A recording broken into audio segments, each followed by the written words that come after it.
নমস্কাৰ আপোনালোকে চাই আছে ক্ৰিকেট গুৰু আছাম ইউটিউব চেনেল আৰচিবি সমৰ্থকসকলৰ কাৰণে বহুত ভাল খবৰ যে তেওঁলোকৰ টিমটো 2026 আইপিএলৰ প্ৰথমটো টিম হ'বলৈ সক্ষম হৈছে যিটো অফিচিয়েলি কোৱালিফাইড হৈছে আইপিএলৰ প্লেঅফলৈ আৰু প্ৰথমটো টিম গতিকে কিউ লাগি গৈছে নামৰ পাছত 18 পইণ্ট হ'লে সাধাৰণতে কিউ লাগি যায় আৰু তেওঁলোক কোৱালিফাই হৈছে বুলি ক'ব পাৰি আৰু যেটো পাঞ্জাব কিংছৰ টিম আজি যিখন খেল অত্যন্ত গুৰুত্বপূৰ্ণ আছিল তেওঁলোকৰ কাৰণে কিন্তু তেওঁলোকে হাৰিলে চেষ্টা কৰিছিলে কিন্তু জিকিবগৈ নোৱাৰিলে 23 ৰানত পৰাস্ত হ'ল আৰচিবিৰ বিৰুদ্ধে আৰু ক'বলৈ গ'লে তেওঁলোকৰ আৰু বৰ্তমান সময়ত যেটো প্লেঅফলৈ কোৱালিফাই কৰাৰ আশা হেতু একেবাৰে হীন হেতু লোকৰ ওপৰত আছে বৰ্তমান সময়ত কেকেআৰৰ যেটো অৱস্থা লোকৰ ওপৰত আছে বেলেগ হৰা নহৰাৰ লগত নিৰ্ভৰ কৰিব পাঞ্জাব কিংছৰো সেই একেটা কথাই হ'ল এতিয়াও ম্যাক্সিমাম তেওঁলোকে ইয়াৰ পৰা 15 পইণ্টত উপনীত হ'বগৈ পাৰিব পিবিকেএছ টিমটো কিন্তু সেই লোকৰ ওপৰত নিৰ্ভৰ কৰিব লাগিব বেলেগ হাৰিব লাগিব বেলেগে আকৌ 15 পইণ্ট ক্ৰছ কৰিবলৈ নহব 16 পইণ্ট পাবলৈ নহব এনেকুৱা ধৰণৰ কথা কিছুমান আছে বেলেগ হৰাৰ লগত এটা নিৰ্ভৰ কৰিব পিবিকেএছৰ নিজৰ হাতত আৰু একো নাই এইটো টিম সাধাৰণতে প্ৰথম অৱস্থাত প্ৰথম হাফত যেটো খেল দিছিলে পাঞ্জাব কিংছৰ টিমটোৱে হেতু দেখি এনেকুৱা লাগিছিলে যে যোৱাবাৰ যেটো টিম ৰানাৰ্ছ আপ হৈছিলে এইটো টিমে আকৌ তেনে ধৰণে খেলিছে আকৌ এওঁলোকে ফাইনেল পাব কিন্তু নহয় সেকেন্ড হাফটো তেওঁলোকক গোটেই খেল বৰবাদ হৈ যোৱা আমি দেখিবলৈ পালো প্ৰথমতে যি ধৰণে তেওঁলোকৰ পাৰফৰম্যান্স আছিল সেকেন্ড হাফত কিন্তু একেবাৰে বেয়া পাৰফৰম্যান্স আমি দেখিবলৈ পালো একেৰাহে আজি 6খনকৈ মেচ হাৰিছে একেৰাহে 6খন খেল হাৰি তেওঁলোক মানে আউট হোৱাৰ একেবাৰে গৰাহত উপনীত হৈছে গতিকে পিবিকেএছৰ যিসকল সমৰ্থক আছে তেওঁলোকৰ কাৰণে আৰু নিৰাশাৰ বাদে কিন্তু একো নাই এখন খেলৰ পাছত আৰু এতিয়া লোকৰ ওপৰত নিৰ্ভৰ কৰি থাকিবলগীয়া অৱস্থা হৈছে আনহাতে আৰচিবিৰ যদি কথা ক'বলৈ যাওঁ গোটেই সিজনটোত মই আগৰ পৰা আপোনালোকক এটা কথা কৈছিল যে 2025 সিজনটো তেওঁলোকে চেম্পিয়ন হৈছিল সেইবাৰ তেওঁলোকে যিখিনি প্লেয়াৰ লৈ পেলাই খেলিছিলে সেই একেখিনি প্লেয়াৰে বেছিভাগ প্লেয়াৰ লৈ পেলাই তেওঁলোকে পুনৰ 2026 আইপিএলত নামিছিলে আৰু এইবাৰো যেনে ধৰণে চেম্পিয়ন টিমে খেলা ডিফেন্ডিং চেম্পিয়ন তেনে ধৰণে খেলি আছে আৰু তাৰ ফলাফল আপোনালোকে দেখিবলৈ পাইছে আৰচিবি সমৰ্থকসকলৰ মুখত হাঁহি বিৰিঙিছে সকলোৱে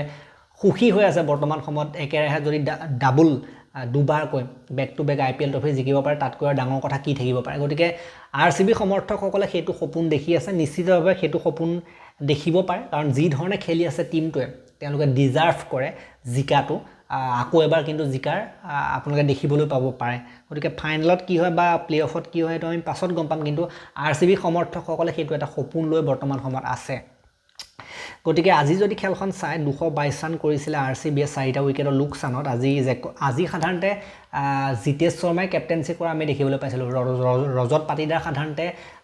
আঘাত এটা হৈছিল সৰু সুৰা আঘাতটোৰ কাৰণে তেওঁ যোৱা নাই সাধাৰণতে এইখন খেল খেলিবলৈ নাহিলে হিমাচল প্ৰদেশৰ ধৰ্মশালাত হৈছে যেহেতু খেল পাঞ্জাব কিংছৰ সেকেন্ড হোম গ্ৰাউণ্ড পাঞ্জাব কিংছৰ সেকেন্ড হোম গ্ৰাউণ্ড ধৰ্মশালালৈ যোৱা নাই তেওঁ টিমৰ লগত ট্ৰেভেল কৰা নাই বুলি শুনিবলৈ পাইছো হেতু কাৰণে আজি জিতেশ শৰ্মাক অধিনায়কত্ব দিয়া হৈছিল জিতেশ শৰ্মাই কিন্তু বেয়া অধিনায়কত্ব কৰা নাই ঠিকই কৰিছে বুলি ক'ব লাগিব আৰু জেকব বেথেল 11 বিৰাট কোহলি 37টা বলত 58 বিৰাট কোহলিয়ে ভাল খেলিলেতো নাহাৰি তেওঁলোক দেন পাডিকল 45 ভেংকটেশ আয়াৰ 40টা বলত 73 ৰান আজি কৰিলে ভেংকটেশ আয়াৰে সুন্দৰ খেলি দিলে আজি যিহেতু ইমান খেলিবলৈ পোৱা নাছিল আজি দেখাই দিলে টিম ডেভিড 12টা বলত 28 বাকি অৰ্শদীপে এটা উইকেট ললে হৰপ্ৰীত বাৰে দুটা আৰু চাহালে এটা বাকি উইকেটও তেনেকৈ ল'বলৈ নোৱাৰিলে বাকি ৰানো সেই মোটামুটি বহুত বেছিয়ে খৰচ কৰিলে বুলি ক'ব লাগিব ইমানো কম ৰান কোনেও দিয়া নাই বোলিংটো মানে মাৰ খোৱা বিধৰে হৈছে বাকি পাঞ্জাব কিংছৰ ৰান চেছটো 8টা উইকেটৰ লোকসানত 199 ৰান কৰিবলৈ সক্ষম হ'ল 20 অভাৰত প্ৰিয়ান চাৰিয়া 0 প্ৰপ সিমৰন সিং 2 গতিকে প্ৰথম দুজনে যদি ইমান বেয়া খেলে আৰু তলৰ ফালে কি কৰিব দেন কোনলিও আজি সস্তাত গ'ল 37 শ্ৰেয়াছ আয়াৰ 1 সেটগে 15 ষ্টইনিছ 37 আৰু শশাংক সিঙে সৰ্বাধিক 56 ৰান কৰিছিলে শশাংক সিঙে অলপ জুজ দিলে ওমাৰ যায় 14 আৰু হৰপ্ৰীত বাৰ 5 এনেকুৱা ধৰণৰ আমি স্কোৰ দেখিবলৈ পালো যেটো টাৰ্গেট খেল অতিক্ৰম কৰিব নোৱাৰিলে ভুৱনেশ্বৰ কুমাৰে ধুনীয়া বোলিং কৰিছে 38ত দুটা হেজল বুঢ়া 36ত এটা ৰাছিক দাৰে 36ত 3টা গতিকে যিসকল পেস বলাৰ ভাল হৈছে বোলিং আৰচিবি সুয়াজ শৰ্মা 50ত এটা সেফাৰ্ডে 8 ৰানত এটা আৰু কুণাল পাণ্ডিয়া 27ত উইকেট নাই এনেকুৱা আমি দেখিবলৈ পালু বোলিং গতিকে বেটিং বোলিং সকলো ফালৰ পৰা আৰচিবি যেটো টিম অতি উৎকৃষ্ট পাৰফৰম্যান্স আগবঢ়াইছে আৰু হেতু কাৰণে সাধাৰণতে আজি খেলখন সুন্দৰভাৱে জিকিছে আৰু কোৱালিফাই কৰিবলৈ সক্ষম হৈছে গতিকে পইণ্টছ টেবল যদি মই আপোনালোকক দেখুৱাম বৰ্তমান সময়ত আপোনালোকে দেখিছে যে আৰচিবিৰ নামৰ কাষত কিউ লাগি গৈছে গতিকে ইয়াতকৈ আৰু সাধাৰণতে স্বস্তিৰ নিশ্বাস একো থাকিব নোৱাৰে মানে বহুত শান্তি লাভ কৰিছে আজি RCB সমৰ্থকসকলে সাধাৰণতে যিসকলে সমৰ্থন কৰে টিমটোক তেওঁলোকৰ টিমৰ নামৰ পাছত যেতিয়া কিউ লাগি যায় যিটো এটা শান্তি লাগে তাতকৈ আৰু শান্তি মানে সেইটো এটা ক্ৰিকেট সমৰ্থকে IPLৰ বিভিন্ন টিমৰ সমৰ্থকে সেইটো নিজেই উপলব্ধি কৰিব পাৰে যে কিমান এটা ভাল লগা মুহূৰ্ত কিমান এটা ইমান যুঁজি আহি পেলাই আজি এইটো অৱস্থাত উপনীত হৈছে ন বিশেষকৈ RCB ক্ষেত্ৰতো লাগিব বাৰু সেইটো বাৰু সকলো টিমৰে লাগে কিন্তু যিকেইটা টিমে যুঁজ বাগৰ কৰি ষ্ট্ৰাগল কৰি আগবাঢ়ি যায় তেওঁলোকে আকৌ বহুত বেছিয়ে লাগে শান্তিটো ন গতিকে বৰ্তমান সময়ত RCB বাৰু ইমান বেছিও যুঁজ বাগৰ কৰিবলগীয়া হোৱা নাই কিন্তু তলৰ কিছুমান টিম এতিয়া GT যদি মই কথা ক'বলৈ যাওঁ GTয়ে কিন্তু হাৰি আহি GT কোৱালিফাই কৰি গ'লে GT সমৰ্থকসকল বেছি সাধাৰণতে সেই শান্তিটো পাব ন কথাটো যুঁজ বাগৰ কৰা টিমবিলাকে বেছি সাধাৰণতে উশাহটো পায় সেইটো শান্তিটো পায় বাকি ক'ব নোৱাৰি কিন্তু বৰ্তমান সময়ত RCB কোৱালিফাই হৈ গ'ল GT মোৰ মতে যাব GT 18 পইণ্টটো হ'বই 16 পইণ্ট বৰ্তমান হৈ আছে এখন খেলে তেওঁলোকৰ বাকি আছে মোৰ মতে 16 পইণ্টতে কোৱালিফাই কৰিব পাৰিব লাগে যদিও বা হাৰিও যায় GT কোৱালিফাই হ'ব নিচিনা লাগিছে লাষ্টখন খেল হাৰিলেও বাকি ক'ব নোৱাৰি বাকি SRS PBKS RR CSK গোটেইকেইটা কিন্তু এতিয়া বনি আছে KKRও আছে লাইনত গতিকে PBKSৰ সেয়াই লাষ্টখন খেল জিকিব লাগিব PBKS এতিয়া কেনেকৈ কোৱালিফাই কৰিব পাৰিব PBKSৰ যিখন আৰু এখনেই খেল বাকি আছে লাষ্ট খেলখন তেওঁলোকে খেলিব LSGৰ বিৰুদ্ধে 23 মে তাৰিখে গতিকে সেইখন মাষ্ট উইন খেল হয় তেওঁলোকৰ কাৰণে 15 পইণ্টত উপনীত হ'বগৈ পাৰিব কিন্তু তেওঁলোকে নেট ৰান ৰেটটো ভাল কৰিব লাগিব